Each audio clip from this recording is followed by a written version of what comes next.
Baik, terima kasih Anda masih bersama kami. Saya ke Mas Adi Praitno sekarang berbicara mengenai unjuk rasa yang terjadi penyampaian aspirasi. Menurut Anda, apakah betul ini murni penyampaian aspirasi, tapi juga sekaligus menunjukkan rendahnya legitimasi begitu ya pemerintah saat ini, sehingga ketidakpercayaan dari masyarakat itu cukup tinggi?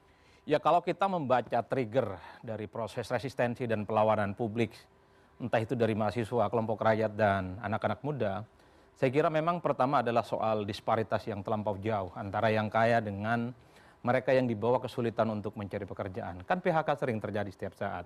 Kemiskinan ataupun pengangguran sampai detik ini belum ada solusi, tapi pada saat yang bersamaan memang kita dipertontonkan bagaimana tunjangan-tunjangan pejabat itu cukup luar biasa.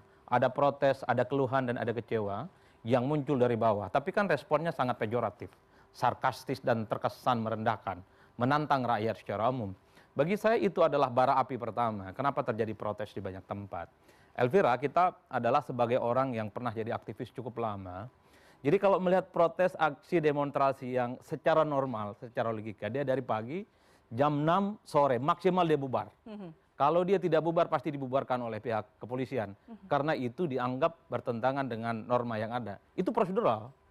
Artinya apa? Kalau ada aksi demonstrasi, di atas jam 6 sampai malam, bagi saya, di situ saja sudah kelihatan apa intensi dan kemauannya. Jadi dalam banyak hal sebenarnya, saya agak sedikit setuju kalau ada pembubaran aksi demonstrasi di atas jam 6 sore. Karena itu memang dianggap mengganggu ketertiban. Karenanya saya selalu mengedukasi kepada teman-teman bahwa menjadi aktivis itu tidak bisa kun fayakun. Hari ini demo, hari ini protes, langsung jadi. Nggak bisa. Hari ini nggak selesai, besok balik lagi. Besok balik lagi nggak selesai, besoknya balik lagi. Jadi peristiwa 98 itu bukan hanya terjadi 98, tapi ada kontinuitas sebuah perlawanan politik yang cukup panjang. Saya agak kritikal dalam konteks banyak sekali kawan-kawan aktivis yang hanya sekali demo seumur hidupnya, lalu kemudian seakan-akan dia adalah sebagai pahlawan yang sesungguhnya. Tidak. Menjadi aktivis itu adalah all the time. Bahkan setelah nggak jadi mahasiswa sekalipun, bergeraklah dalam perjuangan-perjuangan demokrasi. Yang ingin saya katakan adalah, kalau kemarin kita melihat kecenderungan rata-rata secara umum, memang unsur-unsur mahasiswa dan civil society-nya nggak kelihatan. Tanggal 25, kita melihat memang ada unsur mahasiswa pakai jaket, tapi tidak teridentifikasi sebagai sebuah organisasi mahasiswa apapun. Organ Cipayung tidak terdeteksi, organ Cipayung Plus tidak kelihatan, ataupun BEM Nusantara, Nusantara yang kerakyatan, ataupun Nusantara yang Nusantara saja, BMSI tidak teridentifikasi. Gerakan buruh yang semestinya demo tanggal 25 Agustus, itu tarik diri. Karena ada informasi ada kelompok lain yang isunya berbeda. Makanya kelompok buruh itu tanggal 28 demo, dan demonya cuma 3 jam. Jam 3 sudah membubarkan diri. Itulah yang saya sebut ada pola-pola gerakan yang agak sedikit berbeda dengan yang sebelumnya. Saya lihat sejak 25 hingga sampai tanggal 31 adalah mereka yang tidak teridentifikasi sebagai sebuah gerakan massa terafiliasi dengan kelompok tertentu, organisasi mahasiswa, ataupun ormas-ormas tertentu. Tidak ada. Dia datang, ada unsur anak muda, ada unsur masyarakat, dan disitulah kemudian sulit untuk mendeteksi sebenarnya siapa yang terjadi, yang kemudian menimbulkan chaos terjadi di mana-mana. Nah, yang kedua yang menarik bagi saya adalah, ini kan kalau kita melihat polanya, chaos itu ya, anarki, itu rata-rata malam, Elvira. Saya kebetulan ada di Palmerah, tanggal 25, tanggal 28, tanggal 29, karena ada diskusi. Itu jalanan ditutup di berbagai tempat, dan massa itu berkumpul di titik-titik kunci. Itu sepertinya memang ancang-ancang untuk melakukan protes dan demonstrasi ke DPR, di depan dan di belakang. Saya bertanya-tanya, ini kerumunan kok tidak dibubarkan? Ini kerumunan-kerumunan yang mengarah pada tindakan-tindakan aksi demonstrasi, anggaplah itu penyampaian aspirasi, tapi kalau sudah lewat di atas jam, ini kok ada tindakan-tindakan misalnya membubarkan. Itu yang kemudian dilihat oleh publik sebagai sebuah kondisi yang memang sangat tidak menentu. Oleh karena itu bagi saya, kalau ngeliat aktivis-aktivis, saya lihat nggak ada tuh. Yang rusuh-rusuh tidak ada, yang keos-keos mana ada. Kalau mereka protes bahwa tunjangan harus stop, ya. Kalau mereka meminta supaya DPR itu tidak aneh-aneh, ya. Menjaga omongan dan perkataannya, ya. Tapi kemudian ada yang bakar-bakar, kemudian ada vandalisme, tidak terlampau kelihatan. Jadi vandalisme, anarkisme, chaos, itu adalah sesuatu yang kalau saya cek ya, tidak terafiliasi dengan kelompok-kelompok mahasiswa ataupun organisasi-organisasi tertentu. Nah, tugas penegak hukum lah yang mengidentifikasi ini. Siapa sebenarnya yang menggerakkan itu. Tapi yang ketiga menurut saya, siapapun yang menggerakkan ini hebat. Saya menjadi aktivis itu sejak zamannya SBY, transisi dari Megawati ke SBY. Hari ini saya menemukan bagaimana gerakan politik itu terjadi di berbagai tempat, isunya sama, simultannya sama, dan hampir sama polanya. Gedung DPRD dan kepolisian. Oke. Nah itu yang terjadi kan. Baik. Dan itu yang kemudian menurut saya, wah ini gerakannya luar biasa sekali yang menggerakkan. Rasa-rasanya kalau ngelihat gerakan BEM, saya tidak sejauh itu. Saya Kita tanya membacanya. Muzamil ya. Melihat tidak di lapangan praktek-praktek ada kelompok-kelompok yang tidak teridentifikasi ini? Iya, sebenarnya saya coba jauh kita melihat, saya paham betul Kak, bagaimana kita melaksanakan aksi demonstrasi. Kenapa terjadinya anarkis, kenapa terjadinya pembakaran dan lain sebagainya. Saya melihatnya seperti ini Kak, ketika kita aksi demonstrasi, menyampaikan tuntutan, menyampaikan pendapat kepada pihak yang memang kita rasa ini merugikan. Contohnya kita aksi ke depan DPR, tapi tidak ada yang menerima kita Kak. Jadi dari sini bukti kemarahan mahasiswa, masyarakat terhadap respon dari DPR tersebut. Akibatnya apa? Anarkis. Dan kemudian muncullah polisi yang represif terkait dengan tindakan-tindakan tadi. Nah, muncul pertamanya itu karena tidak ada yang menerima aspirasinya. Coba aja di mungkin fenomena di tanggal 2 dan tanggal 3 kita lihat di berbagai daerah diterima sama stakeholder pimpinan pemerintahannya hadir. Tenang aksinya Kak. Berarti kan yang harus dikoreksi itu adalah pemerintahnya, bukan malah fokus kepada dalang di balik ini semua. Fokusnya adalah apa persoalan bangsanya. Contoh, misalnya ketika Pak Prabowo, Pak Presiden menyampaikan 3 pernyataan. Yang pertama adalah tunjangan DPR tidak jadi naik. Kemudian yang kedua, seluruh pemerintahan tidak ada yang keluar luar negeri. Tenang, udah mulai tenang gitu kan. Artinya rakyat itu butuh itu Kak.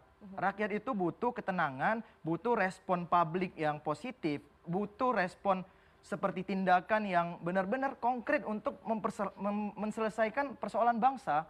Hari ini banyak tunjangan DPR, kemudian RU perampasan aset, kemudian kemarin lagi RU KUHP yang tidak meaningful participation. Artinya sebenarnya harusnya pemerintah melihat di situ Kak, lebihnya melihat ke situ dibanding siapa dalang di sini semua. Oke, ketika ada pernyataan dari Presiden bahwa ada upaya makar di sana, mengarah ke terorisme di sana, ada mafia di sana, menurut mahasiswa itu terlalu jauh? Saya rasa pemerintah punya intelijen yang teknologinya canggih gitu kan. Saya rasa selesai di intelijen saya rasa. Tetapi kenapa hari ini pembakaran rumah anggota DPR, kemudian ini kenapa nggak dicek atau check and balance sama intelijen yang ada gitu loh. Kenapa dibiarkan segala macam? Artinya apakah intelijen diam atau memang intelijen yang hari ini ada di negara kita dengan teknologi yang canggih itu tidak mampu untuk mendetek siapa yang dalam perusakan ini. Saya yakin ini bukan seorang mahasiswa, bukan masyarakat sipil. Saya yakin itu Kak. Itu bukan masyarakat sipil yang melakukan pembakaran. Tetapi kenapa hari ini masyarakat yang disalahkan atas tindakan-tindakan anarkis. Mahasiswa yang disalahkan atas tindakan-tindakan anarko. Bukan itu poinnya. Sebenarnya coba pemerintah hari ini, DPR dan eksekutif, itu coba melihatnya sebagai persoalannya apa sebenarnya untuk menenangkan warga masyarakat yang merasa resah hari ini. Oke, baik. Menarik poinnya tadi. Saya ke Anda, harusnya sudah selesai di intelijen itu, tidak perlu ramai-ramai sampai kita melihat bagaimana pembakaran, penjarahan, Mas Ridwan. Ya, teori kegagalan intelijen itu ada 4. Intel gagal 1 itu adalah ketika petugas pengumpul informasi data di lapangan tidak bisa mengumpulkan data secara cepat dan tepat. Itu yang disebut dengan Intel gagal 1. Intel gagal 2, ketika petugas di lapangan mengumpulkan data, dimasukkan ke meja analis, analisanya salah. Ini yang disebut dengan Intel gagal 2. Intel gagal 3 adalah ketika info di lapangan benar, analisanya benar, ketika dilaporkan kepada pimpinan, data ini tidak digunakan oleh pimpinan. Masuk ke laci. Sehingga analisa dari lapangan, dianalisa dengan teori intelijen, dianalis, tidak digunakan oleh pimpinan. Karena pimpinan kemudian, ya apapun alasannya ya, ini diskresi pimpinan. Bisa saja pimpinan tidak merasa itu urgent, lalu dimasukkanlah itu ke laci, tidak dijalankan. Ini yang disebut dengan Intel gagal 3. Intel gagal 4 adalah ketika pimpinan menggunakan data itu, tetapi pencegahannya terlambat. Nah, sekarang kita lihat tanggal 25 sampai tanggal 29.30 itu Intel gagal berapa? Menurut kami yang belajar di kajian strategik intelijen, keempat-empatnya gagal. Intel gagal 1, Intel gagal 2, gagal 3, dan gagal 4. Pengumpulan data di lapangan terlambat, informasi bahwa akan ada pergerakan massa-massa liar yang kemudian kemungkinan mengganggu itu harusnya sudah didapatkan pada tanggal 25. Logikanya ini, logikanya. Dengan semua perangkat intelijen yang ada Baintelcam, ada BIN, ada BAIS, mestinya sudah didapatkan. Analisnya mestinya sudah memberi analisa yang baik. Pimpinannya mestinya sudah melakukan upaya pencegahan, harusnya. Dan upaya pencegahannya mestinya berhasil. Tetapi yang terjadi, kejadiannya seperti ini, ada 10 korban jiwa, bahkan ada ojol yang kemudian meninggal dengan sangat tragis ya, selain almarhum Afan. Ini namanya almarhum Dondi. Ini jarang kemudian dibahas oleh teman-teman di media. Ini ojol berada di Makassar dalam hiruk pikuk demo, tiba-tiba dia diteriakin, Intel, Intel, Intel. Apa yang dilakukan? Dia kena riot massa. Dia dipukuli oleh massa sampai meninggal dunia. Jadi kita juga harus fair. Ketika kemudian kita ingin situasi Indonesia demokrasinya baik, stigmatisasi bahwa Intel sama dengan jahat, ini juga nggak bisa dong. Intelijen itu sebuah profesi yang normal, profesi yang netral. Dia punya kode etiknya. Dia sama seperti dokter, dia punya kode etik, dia seperti lawyer, dia ada kode etiknya, ada filsafat etiknya intelijen itu. Dan dalam konteks intelijen negara, maka tugas dia adalah the first line of defense, garda paling depan pertahanan negara. Nah, apakah kemudian setelah ini Presiden Prabowo melakukan evaluasi? Kami berharap begitu.